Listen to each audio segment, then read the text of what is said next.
Bismillahirrahmanirrahim. Assalamualaikum warahmatullahi wabarakatuh.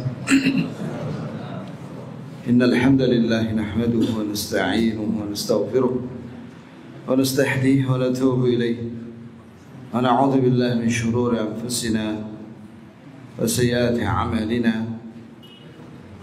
Man yahdihillahu fala mudilla lahu wa man yudlil fala hadiya lahu. Ashhadu an la ilaha illallah wahdahu la sharika lahu. وأشهد أن محمدا عبده ورسوله صلى الله عليه وعلى آله وصحبه ومن تبعهم بإحسان إلى يوم الدين وسلم تسليما كثيرا. أما بعد. Yang keenam. Halaman 20. Ada usia. Iya. Bismillahirrahmanirrahim. Qala asy-syarih fi kitab al-muntaqa lil hadits fi Ramadan bab adabus siyam. An Abi Hurairah radhiyallahu anhu anna Rasulullah sallallahu alaihi wasallam qala as-siyamu junnah fa idza kana ahadukum sha'iman fala yarfuth wa la yajhal fa in imru'un syatamahu falyaqul inni sha'imun rawahu Shaykhan. وفي رواية وإذا كان يوم صوم أحدكم فلا يرفث ولا يسخب فإن سابه أحد أو قاتله فليقل إني امرؤ صائم. وفي رواية لا تساب وأنت صائم وإن سابك أحد فقل إني صائم وإن كنت قائما فاجلس. وعن أبي هريرة رضي الله عنه قال رسول الله صلى الله عليه وسلم من لم يدع قول الزور والعمل به والجهل فليس لله حاجة في أن يدع طعامه وشرابه. رواه البخاري. المراد بقول الزور الكذب وبالجهل السفه وبالعمل به العمل بمقتضاه. وعن عائشة رضي الله عنها عن النبي صلى الله عليه وسلم قال الصيام جنة من النار فمن أصبح صائما فلا يجهل يومئذ وإن امرؤ جهل عليه فلا يشتمه ولا يسبه وليقل إني صائم. رواه النسائي.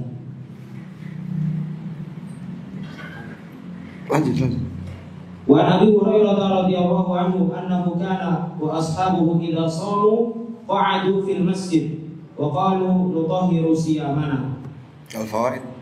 الفوائد والأحكام.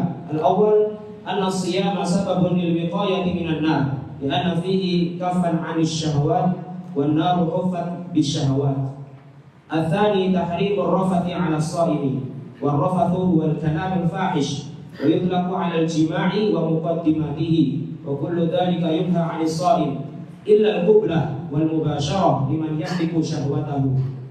الثالث تحريم أفعال الجاهلين على الصائم كالصياح والسفه والجدال بالباطل ونحو ذلك. الرابع إذا ابتلي الصائم بمن يصيح عليه ويسبه ويشتمه فينبغي له ما يلي. أولا ألا يقابل من بدأه بذلك بالمثل بل يتحلى بالحلم والصبر. ثانيا ألا يكلمه حتى لا يخطئ عليه وقد جاء في بعض الروايات وإن شتمه إنسان فلا يكلمه. طيب. Jamaah sekalian barakallahu li wa lakum. Penulis di sini hafizahullah menjelaskan dalam bab yang ke-6 yaitu adab-adab ketika puasa. Kemudian di sini dibawakan dalil riwayat Bukhari Muslim bahwasanya Rasulullah sallallahu alaihi wasallam bersabda bahwa puasa itu adalah perisai. Perisai dari apa? Ini perisai dari api neraka. Itu di akhirat. Adapun di dunia perisai dari maksiat dan akhlak yang tidak baik. Maka jika seorang di antara kalian berpuasa, maka janganlah dia yarfuth. Yarfuth tadi dijelaskan maknanya yaitu berbicara yang berkaitan dengan zina. Iya. Dan juga muqaddimahnya. Dan janganlah dia berkata, janganlah dia berbuat bodoh. Jika ada seorang mencaci makinya, maka adalah dia mengucapkan, saya puasa, saya sedang puasa. Iya. Dalam sebuah riwayat ada tambahan di sini, wala yaskhab. Janganlah orang yang berpuasa itu teriak-teriak. Iya. Di samping dilarang berbicara zina, berkaitan dengan zina dan mukadimahnya, dan jangan berbuat bodoh, dan jangan teriak-teriak. Kemudian dalam sebuah riwayat, janganlah kau saling mencaci maki sedangkan kau dalam keadaan puasa. Jika ada yang mencacimu seseorang, maka katakanlah bahwa saya sedang puasa. Jika kau sedang duduk dan ada orang marah-marah mencacimu, maka duduklah. Kemudian dalam sebuah riwayat bahwa Rasulullah SAW menyatakan, barang siapa yang tidak meninggalkan kebohongan dan tidak meninggalkan perbuatan bodoh, ya, atau tidak meninggalkan perbuatan menipu, maka Allah tidak butuh pada dia ketika dia meninggalkan makan dan minum. Kemudian di sini ditegaskan kalimat junnah, bahwasanya perisai itu maknanya perisai dari api neraka. Bahwa orang yang berpuasa itu adalah perisai, dia itu mengamalkan perisai dari api neraka. Maka barang siapa yang berpuasa, janganlah dia berbuat bodoh. Jika ada orang berbuat bodoh kepada dia, janganlah dia mencaci makinya, mencelanya, menghinanya. Katakanlah bahwa saya sedang puasa. Kata Abu Hurairah, ini dia ikhwan. Dulu, ya, Nabi dan juga para sahabat, atau Abu Hurairah dan para sahabatnya, atau Nabi dan para sahabat radhiyallahu anhum ajma'in, dulu mereka ketika puasa siang-siang itu duduknya di masjid, bukan di pinggir jalan, tapi di mana? Di masjid. Kenapa? Kami ingin menjaga, menjaga puasa kami dengan membersihkan diri dari kalimat yang tidak baik. Begitu ya jemaah. Maka faedah dan hukum dari hadis-hadis di atas, bahwa puasa menjadi sebab seorang dilindungi oleh Allah dari api neraka. Sebab ketika dia puasa, dia menahan diri dari maksiat, dan neraka itu dikelilingi oleh maksiat, maka dia menjauhi maksiat. Yang kedua, haramnya berbicara porno atau zina dan mukadimahnya berbicara ya bagi orang yang sedang berpuasa. Iya. Atau makna daripada rafath di sini maknanya yaitu jima dan mukadimahnya. Ini porno. Seorang yang berpuasa jangan berbicara porno. Dilarang orang yang berpuasa itu. Kecuali dia punya istri ya, dia mencium istrinya jika dia sanggup untuk menguasai syahwatnya. Di sini maknanya dalam sebuah riwayat dia kakek-kakek. Ada seorang kakek datang kepada Rasulullah SAW, ya Rasulullah, bolehkah saya mencium istri saya? Kata Nabi, ya boleh. Karena kakek itu bisa menguasai dirinya. Ketika datang seorang pemuda, datang, ya Rasulullah, bolehkah saya mencium istri saya? Kata Nabi, jangan. Karena khawatir apa? Kebablasan. Jelas ya jemaah? Kemudian haram melakukan perbuatan jahiliyah, perbuatan bodoh bagi orang-orang yang sedang berpuasa, seperti teriak-teriak atau melakukan perbuatan bodoh yang lainnya, atau debat kusir, ya, debat dengan kebatilan dan yang semisalnya. Kemudian apabila seorang yang berpuasa itu diuji dengan dimaki-maki orang, dicela sama orang, maka yang pertama lakukanlah apa ya? Yaitu jangan membalas yang semisalnya, tapi sabar dan lembut. Iya. Atau tidak usah ngajak bicara sama dia. Begitu ya kawan. Jika ada seorang mencacinya, maka jangan diajak bicara, diam. Gitu. Fa'arid 'anil jahili dalam Al-Quran adalah kau jauhi orang-orang yang bodoh. Lanjut ya. ثالثا أن يرد عليه بقوله إني صائم يقولها جهرا يخاطبه بها ليردعه عن غيه وليبين له العذر في عدم الرد عليه سواء كان الصيام فريضة أم كان نفلا. Yang ketiga yaitu mengucapkan kepada orang yang mencaci maki itu bahwa saya sedang puasa dengan kalimat yang didengar oleh orang yang mencaci maki itu, supaya dia berhenti dari kesalahannya, dan agar dia menjelaskan alasan syar'i kenapa dia tidak membalas celaan dia. Iya, apakah itu karena puasa wajib atau sunnah? 4. وإن لم ينزجر خصيمه فيكرر عليه قوله إني صائم ولذا جاءت مكررة في الحديث فليقل إني صائم إني صائم. Jika dia tetap mencaci maki padahal dia sudah mengucapkan saya sedang puasa, maka ulangi lagi kalimat itu berulang-ulang. Makanya dalam hadis di situ disebutkan 2 kali, saya sedang puasa, saya sedang puasa. 5. إن كان الصائم قائما وأمكنه الجلوس فإنه يجلس أخذا بالرواية الأخرى ولكي يسكن غضبه وليقطع الحيلة على خصمه وعلى الشيطان.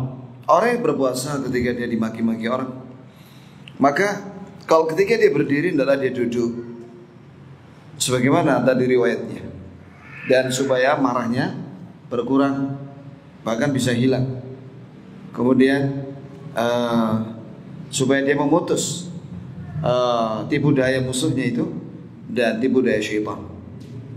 Selanjutnya faedah yang kelima. Al-khamis, la yufhamu min hadhihi al-ahadith anna ash-shatma was-safaha wal-jidala bil-batil wa ghayra dhalika min af'al al-jahilin mubahatun fi hal al-fitri bal hiya da'iratun baina at-tahrim wal-karahati bihasabiha lakin yata'akkadu an-nahyu 'anha hal as-siyami li'annaha tunafi al-maqsuda minhu. Tidak dipahami dari hadis-hadis di atas dan faedahnya, ketika dia tidak puasa kemudian dibolehkan untuk mencaci maki atau membalas cacian-cacian atau berbuat bodoh, ya,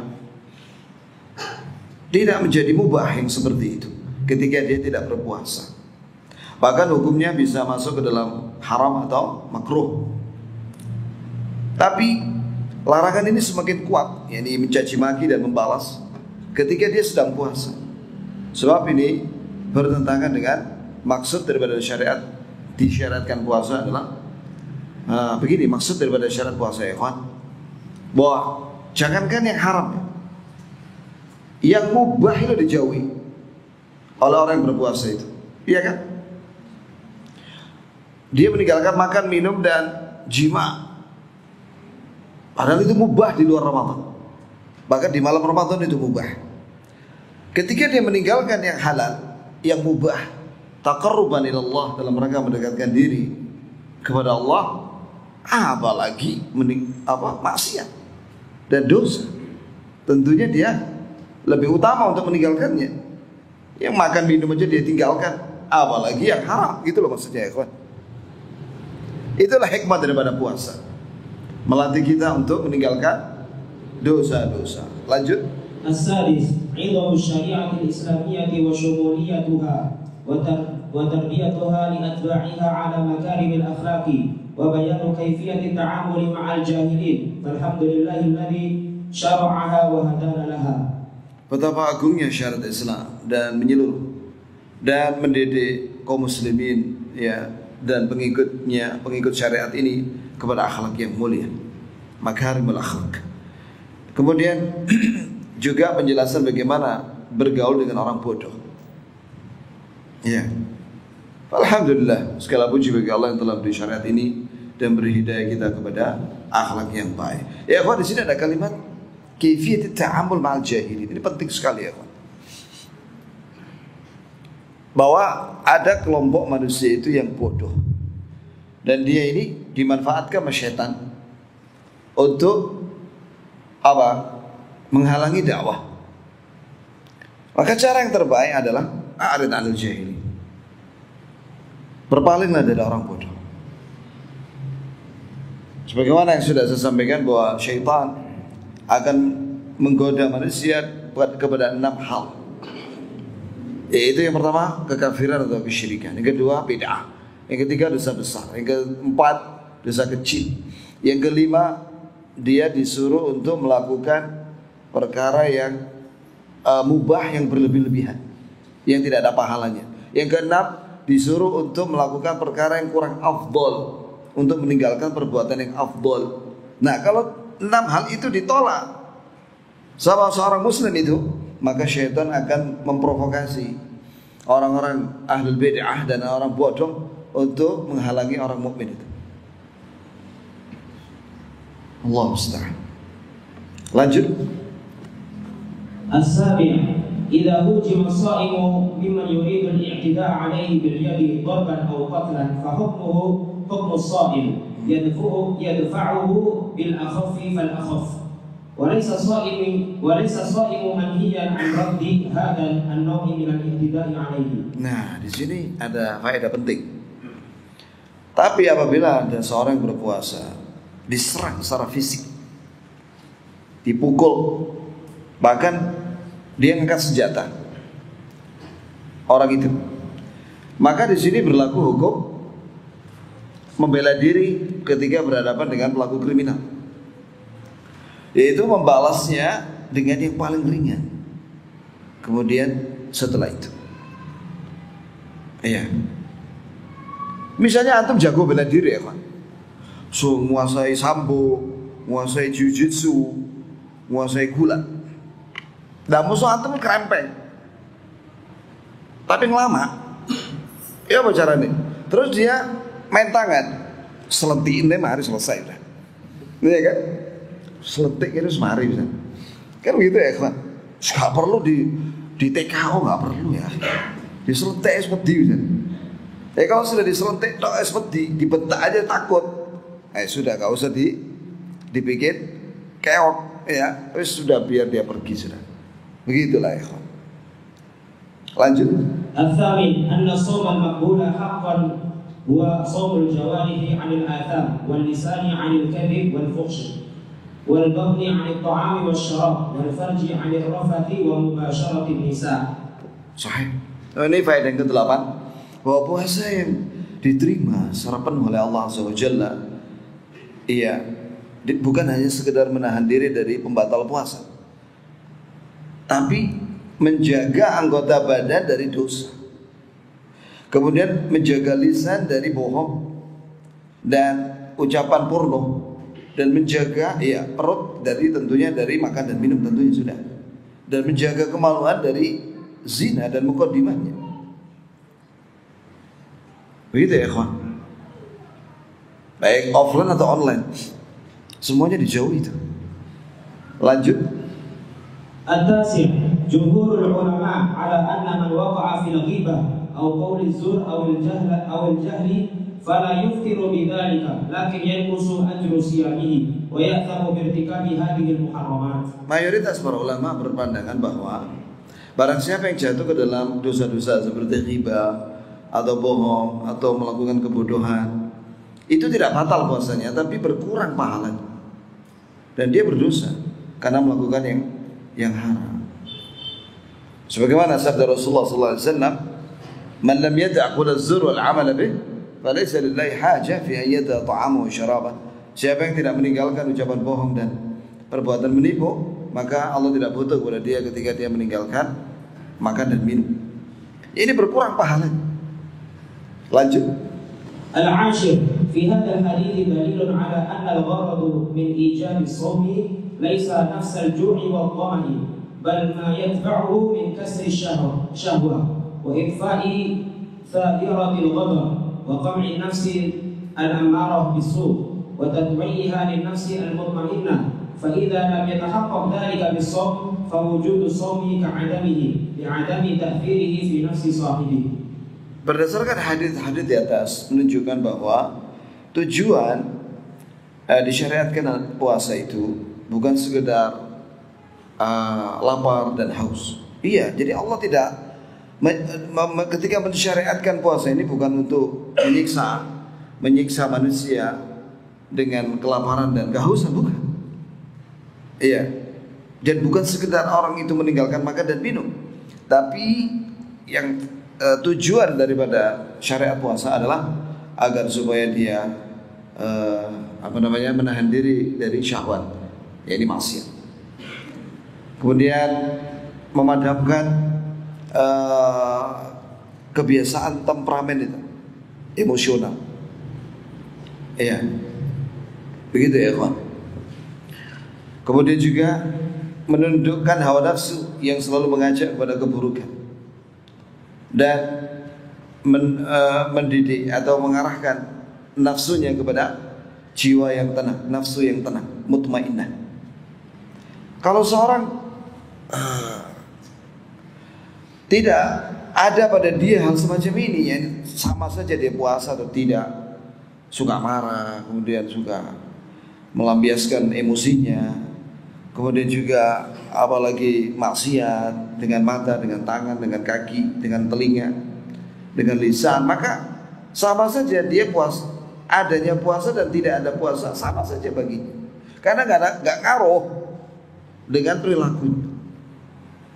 Lanjut. Al-hadi ashar fil hadits dalilun ala anna al-kadhiba waz-zura aslu al-fawahish wa ma'dinu an-nawahi. ولذلك قرن بالشرك بقول الله تعالى فاجتنبوا الرجس من الأوثان واجتنبوا قول الزور وقد علم أن الشرك مضاد للإخلاص وللصوم مزيد اختصاص بالإخلاص فيرتفع بما يضاده. Yang ke-11 di sini diterangkan faedahnya. Di dalam hadis-hadis di atas terkandung dalil bahwa berbohong dan menipu, ya, itu merupakan pokok daripada perbuatan fahisyah atau keji, dan itu merupakan sumbernya larangan-larangan. Oleh karena itu disebutkan dalam Al-Quran bahwa disandingkan dosa bohong ini dengan syirik, sebagaimana Allah Azza wa Jalla berfirman, "Fajtanibur rijsa minal awthan wajtanibu qaulaz zur." Maka jauhlah kalian najis yang ada pada berhala-berhala itu, yakni syirik, dan jauhilah perkataan bohong. Kenapa? Karena syirik ini langsung membatalkan ikhlas. Iya. Kemudian orang yang berpuasa di samping ikhlas, dia juga harus menjauhi segala hal yang menyelisih, menentang hikmah daripada disyariatkannya puasa. Ya ayyuhalladzina amanu kutiba alaikumusiyam kama kutiba alal ladzina min qablikum la'allakum tattaqun. Artinya, wahai orang yang beriman, diwajibkan kepada kalian puasa sebagaimana Allah mewajibkan puasa kepada umat-umat sebelum kalian agar kalian bertakwa. Sahih. Termasuk takwa adalah meninggalkan maksiat. 7. Nah, sekarang bab yang ke-7 ya. As-siyam wal fitru ma'al jama'ah. An Abi Hurairah radhiyallahu anhu anna Nabiy sallallahu alaihi wasallam qala as-shawmu yawma tasumun wal fitru yawma tufṭirun wal adha yawma tudhahun. Rawahu at-Tirmidzi wa qala haditsun hasanun gharib. Wa fi riwayah Abi Dawud wa fitrukum yawma tufṭirun wa adhakum yawma tudhahun. Wa an Aisyah radhiyallahu anha qalat qala Rasulullah sallallahu alaihi wasallam al-fitru yawma yufṭiru an-nas wal adha yawma yudhhi an-nas. Rawahu at-Tirmidzi wa sahahahu. Al-fawaid wal-ahkam. Al-awwal samahatu syari'ati al-islamiyyati wa yusruha wa raf'ul al-haraji 'anil mukallaf wa itsbatu awqatil ibadati bima yastati'unahu min ar-ru'yah. Baik. Nah, sekarang bab yang baru, bahwa puasa dan Idul Fitri, mengawali puasa dan Idul Fitri itu bersama kaum muslimin dan penguasa kaum muslimin. Dalilnya adalah di sini dibawakan oleh penulis, ya. Ini hadis semua ini disahihkan atau dihasankan oleh Syekh Al-Albani. Yaitu yang pertama bahwa Nabi sallallahu alaihi wasallam menyatakan bahwa puasa itu, yakni Ramadan, ketika kalian mengawali puasa bersama-sama kaum muslimin. Begitu pula Idul Fitri, ketika kalian bersama-sama kaum muslimin beridul fitri. Begitu pula Idul Adha, pada hari itu kalian bersama-sama kaum muslimin. Ini riwayat sama riwayat Abu Dawud dan Tirmidzi dan juga dari sahabat yang berbeda. Yang pertama dari Abu Hurairah, yang kedua dari Aisyah radhiyallahu anha. Faedah daripada hadis di atas bahwa agama Islam ini mudah. Ya.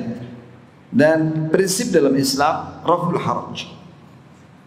Yani mengangkat kesulitan. Yuridullahu bikumul yusra wa la yuridu bikumul usra. Ma ja'ala 'alaikum fid dini min haraj. Yani Allah menginginkan kepada kalian kemudahan. Dan Allah tidak menginginkan kepada kalian kesulitan. Dan Allah tidak menjadikan pada agama kalian ini kesusahan. Jadi mudah. Makanya kalau misalnya ada seorang dia kesulitan berpuasa karena dia sakit keras, maka dia boleh tidak puasa pada hari itu, diganti di lain waktu. Itu salah satu kemudahan dari Allah Subhanahu wa taala. Lanjut. Sebentar.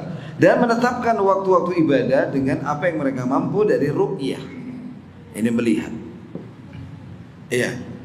Maka apabila kaum muslimin melihat hilal Ramadan, kemudian dilaporkan kepada penguasa dan penguasa menerimanya dan menetapkannya, maka bersama-sama kaum muslimin di negara itu untuk berpuasa. Begitu ya. Lanjut. Al-thani hirsus syari'ati ala ijtima'i kalimatul muslimin bi tauhidihim fi shaumihim wa fitrihim wa a'yadihim. Inilah syariat. Jadi, tujuan diturunkan syariat salah satu tujuannya adalah untuk menyatukan kalimat kaum muslimin supaya tidak ada perpecahan. Iya. Dengan apa? Bersama-sama puasa, bersama-sama Idul Fitri, dan itu datang. Itu dengan ru'yatul hilal, melihat hilal. Iya. Lanjut. Ini sudah pernah dibahas tadi pagi, yaitu pada bab yang keberapa sebelum yang ke-5 itu ya, sebelum ke-6 itu sudah dibahas tentang bagaimana cara menetapkan awal Ramadan dan mengakhirinya. Dan itu berlaku untuk setiap bulan Hijriyah. Ada 2, yaitu dengan melihat hilal. Jika mendung, maka digenapkan hitungan bulan itu 30 hari. Ini begitu ya, kawan. Sehingga tidak boleh seorang menetapkan sebelum melihat hilal. Dan terbukti kalau ketika menetapkan awal Ramadan dengan ilmu hisab, akhirnya khilaf dengan pemilik ilmu hisab yang lain. Yang satu mengatakan pokoknya muncul di ilmu hisab itu bulan, berapapun derajatnya tetap dianggap, nggak memperdulikan mendung atau tidak. Pendapat yang kedua, enggak, harus ada derajatnya. Nah kan khilaf, ahli hisab khilaf. Akhirnya pecah sudah satu negara, ya, berbeda mengawali dan mengakhiri. Bahkan suami istri lo beda. Yang satu ikut ahli hisab A, yang satu ahli hisab B. Suami istri pecah dalam mengawali dan mengakhiri Ramadan. Makanya kalau di Timur Tengah sudah saya sampaikan tadi pagi ya, kalau mau Ramadan itu tanggal 29 Sya'ban, orang-orang pada kumpul di masjid sholat isya. Sholat isya belum ada pengumuman. Waktu sholat isya itu belum ada, ya. Nah, ba'da isya kita tunggu. Habis sholat sunnah kita tunggu di Masjid Nabawi itu. Kira-kira 20-30 menit lah. Nah, setelah itu ada komando istau, berarti salat tarawih. Sehingga seluruh satu negara ini bersama-sama, nggak ada khilaf, nggak ada perbedaan satu negara itu. Allah musta'an. Lanjut. الثالث أن الخطأ في إثبات دخول الشهر أو خروجه مغفور إذا عمل الناس بما أوجب الله تعالى من الرؤية من الرؤية الشرعية للهلال أو إكمال الشهر إذا تعذرت الرؤية. قال الحافظ ابن عبد البر رحمه الله تعالى: قد أجمعوا على أن الجماعة لو أخطأت الهلال في ذي الحجة فوقفت بعرفة في اليوم العاشر أن ذلك يجزئها، فكذلك الفطر والأضحى والله أعلم. Nah ini penting ini ya kawan. Faedah yang ketiga di sini, apabila qadarullah ada kesalahan di dalam menetapkan awal Ramadan atau akhir Ramadan, itu dimaafkan oleh Allah. Misalnya begini, yang namanya hilal itu kan munculnya itu ketika matahari sedang tenggelam, itu muncul di atas itu bulan sabit, hilal Ramadan. Qadarullah misalnya sebelum itu mendung. Nah begitu matahari tenggelam, ada satu wilayah di satu negara itu nampak, satu orang lihat, tapi penguasa tidak menerimanya karena yang lainnya nggak melihat, cuma satu itu aja. Qadarullah ditolak itu laporan persaksian dari satu orang itu. Berarti digenapkan hitungan Syaban 30 hari. Ya, maka kesalahan itu dimaafkan oleh Allah. Ya, ketika Allah mewajibkan sebuah ibadah, beberapa ibadah seperti puasa ini dikaitkan dengan ru'yah, melihat hilal atau bulan sabit, jika mendung maka digenapkan 30 hari. Maka jika ada kesalahan apa yang ditetapkan oleh penguasa setelah berusaha berijtihad dengan ru'yah itu, maka itu dimaafkan oleh Allah. Kata Ibn Abdul Bar rahimahullah, telah sepakat para ulama apabila kaum muslimin di satu negara ya keliru di dalam melihat hilal Dzulhijjah, kemudian mereka wukuf di Arafah pada hari ke-10, seharusnya kan tanggal 9 toh, maka itu sah. Begitu pula Idul Fitri dan Idul Adha, tapi harus bersama-sama. Begitu ya kawan. Satu negara itu ada ulamanya di situ, ada penguasanya di situ, ada tim ruhyanya di situ. Sudah berijtihad, ternyata salah, tetap dimaafkan. Apalagi kalau benar, bonus dari Allah Subhanahu wa taala. Yang keempat, في هذين الحديثين دليل على أنه يعتبر في ثبوت العيد موافقة الناس، وأن المنفرد بمعرفة يوم العيد بالرؤية يجب عليه موافقة الجماعة، ويلزمه حكمهم في الصيام والإفطار والأضحية. قال ابن القيم رحمه الله تعالى: وفيه دليل على أن المنفرد بالرؤية لا يلزمه حكمها لا في الصوم ولا في الفطر ولا في التعريف. وبناء على ما سبق فإن الإنسان إذا رأى الهلال لوحده ولم تقبل شهادته فإنه لا يصوم لوحده بل يصوم مع الناس وحكمه حكمهم لظاهر هذه الأحاديث. Ini lagi lebih tegas ini faedah yang keempat. Di dalam dua hadis di atas terkandung faedah bahwa penetapan Id itu harus bersama-sama penguasa dan kaum muslimin. Seorang yang menyendiri sendirian, dia tahu ada hilal Syawal misalnya, iya, harus disetujui oleh penguasa dan kaum muslimin. Iya. Bahkan sekiranya sampai kata Ibnu Qayyim, ada satu orang melihat hilal, maka apa yang dia lihat sendirian itu tidak bisa langsung diamalkan dalam puasa fitri, Idul Fitri maupun yang lain, ya, atau Idul Adha. Jadi kalau misalnya ada seorang melihat hilal sendirian, tapi persaksiannya nggak diterima, maka dia jangan berpuasa besoknya. Tapi dia berpuasa bersama manusia, bersama penguasa dan kaum muslimin. Hukumnya dia sama, mengikuti hukumnya kaum muslimin. Inilah Islam ya ikhwan, menganjurkan kita untuk bersatu. Iya.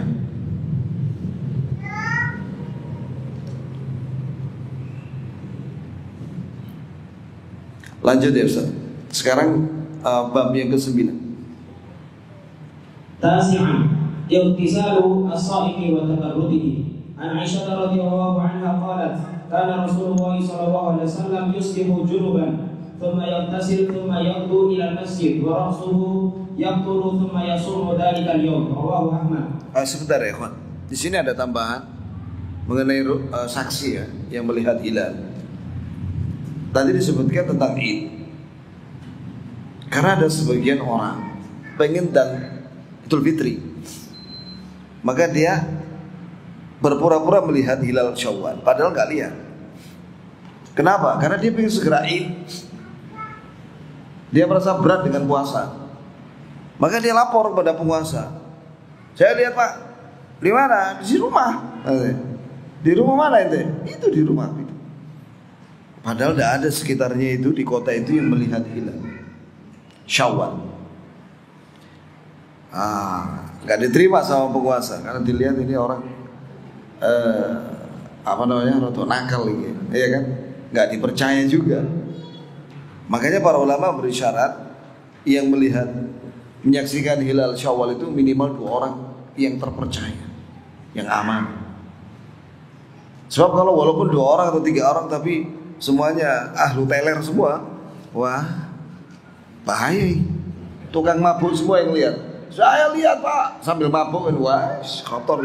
Jangan diterima karena dia nggak adil, dia fasik.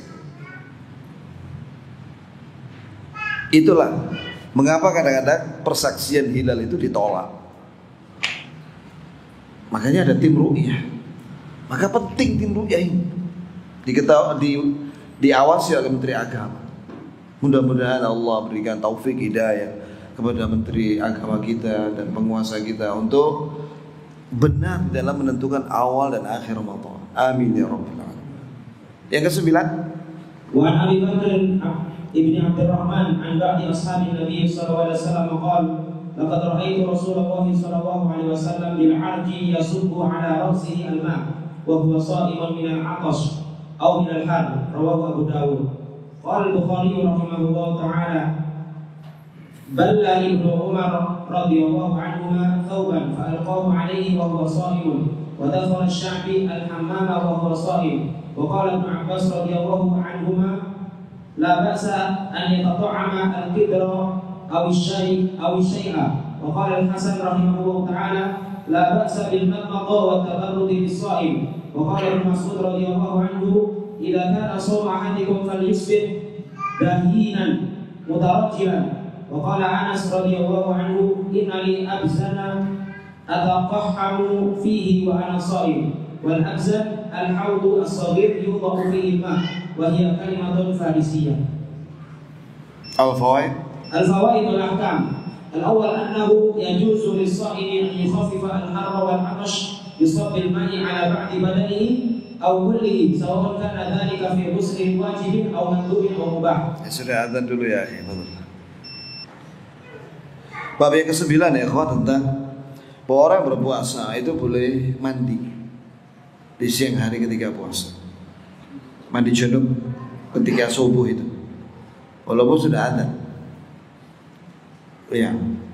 Begitu pula di siang hari dia kum karena panas, atau dia menyiramkan air di kepalanya karena musim panas. Begitu ya. Itu boleh. Dalilnya bahwasanya kata Aisyah radhiyallahu anha berkata bahwa Rasulullah sallallahu alaihi wasallam pagi hari itu junub. Ya, ini ketika adzan subuh itu masih junub. Lalu beliau mandi, lalu pergi ke masjid untuk memimpin sholat subuh. Dan kepalanya dari rambutnya itu masih menetes-netes air karena mandi junub. Maka beliau puasa pada hari itu. Ya, di sini menunjukkan bahwa antara adzan dan qomat subuh itu adalah ada kelonggaran antara 20 menit sampai 30 menit lah maksimal lah itu, supaya orang-orang yang junub nggak telat subuhnya, masih sempat mandi. Saya melihat ada sebagian masjid itu ya kan, begitu adzan 5 menit berikutnya qomat bisa. Kita orang perjalanan menuju Muttaqin ini Dulu sekolah sedang sholat mereka. Alhamdulillah sampai sini masih sempat sholat 2 rakaat. Alhamdulillah, masya Allah, barakallahu fikum. Di sini takmirnya Ahlus Sunnah ya. Alhamdulillah, barakallahu fikum. Kemudian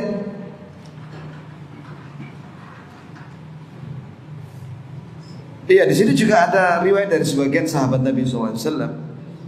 Katanya bahwa aku melihat Rasulullah SAW sedang disiramkan di kepalanya itu air dan beliau sedang puasa karena haus atau panas. Kalau antum masya Allah zaman sekarang pakai shower ya kan ya, nggak perlu orang nyiramin begini kan, pakai shower langsung udah mau air panas, mau air hangat, mau air dingin. Masya Allah nikmatnya antum ini ya kan. Alhamdulillah. Begitu pula kata Imam Bukhari rahimahullah, Ibnu Umar pernah ada kain gitu ya, kain terus direndam di air biasa gitu ya, kemudian diletakkan di kepalanya karena panas dan dia dalam keadaan puasa. Imam Asy-Sya'bi, seorang imam tabi'i, rawi hadis, masuk ke dalam hammam. Hammam itu kamar mandi, dan dia dalam keadaan puasa. Jadi boleh mandi siap-siap ketika puasa. Begitu pula kom-kom di kolam renang, atau yang lebih kecil daripada kolam renang, apa itu? Bak mandi atau apa gitu. Lah barangkali ada yang mau kum-kum di bak mandi ya kan. Ya silakan saja. Mungkin karena panas ya, musim panas. Itu begitu. Kalau di Timur Tengah itu, di Saudi itu, kalau lagi musim panas suhunya 40 derajat, 44 derajat ya. Panas. Di zaman dulu kan tidak ada AC. Di zaman Nabi kan tidak ada AC. Sahabat dan tabi'in mana ada AC. Jadi ya pakai itu, disiram-siram begitu di badannya. Dan menurut berita tahun ini ya, bahwa di Madinah, kemudian di Qasim, terutama di Qasim, terus Kuwait, itu musim dingin. Ramadan kali ini musim dingin. Iya, suhunya bisa 10 derajat itu di daerah Qasim itu. Beberapa hari yang lalu masih 1 derajat. Padahal di Mekah itu anget-anget saja. Tapi di Qasim 1 derajat, dingin sekali. Itu masuk wilayah Saudi itu. Indonesia masya Allah nggak ada panas wala dingin, nyaman, zen pokoknya. Alhamdulillah. Maka nggak ada alasan untuk, waduh berat ini musim panas, nggak ada musim panas, ya kan? Nggak ada musim kemarau hujan. Alhamdulillah. Dulu ada yang bilang, wah Indonesia ini akan kena apa namanya, topan El Nino apa itu sampai bulan Maret. Subhanallah, banyak kaum muslimin salat istisqa hujan mulai bulan November. Alhamdulillah. Wala El Nino, wala El Nini nggak ada semua. Alhamdulillah. Iya kan? Bahkan mereka memperkirakan sampai Maret itu El Nino itu. Katanya Februari sampai Maret. Wah, hujan terus malang.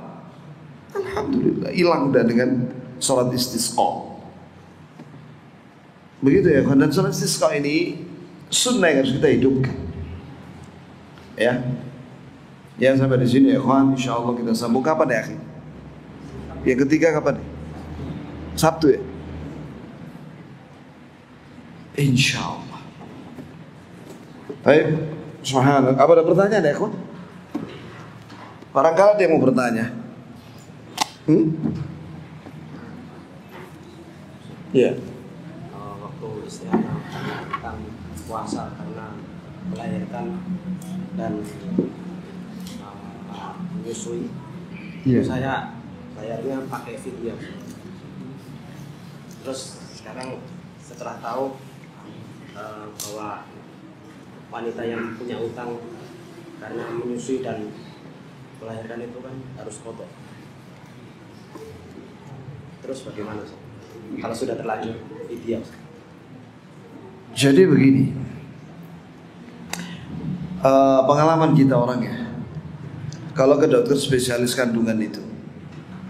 Kalau Ramadan misalnya istri kita hamil muda, maka dia hamil muda itu ya 1 bulan, 2 bulan sampai 4 bulan, maka dilarang untuk puasa karena itu untuk perkembangan janin.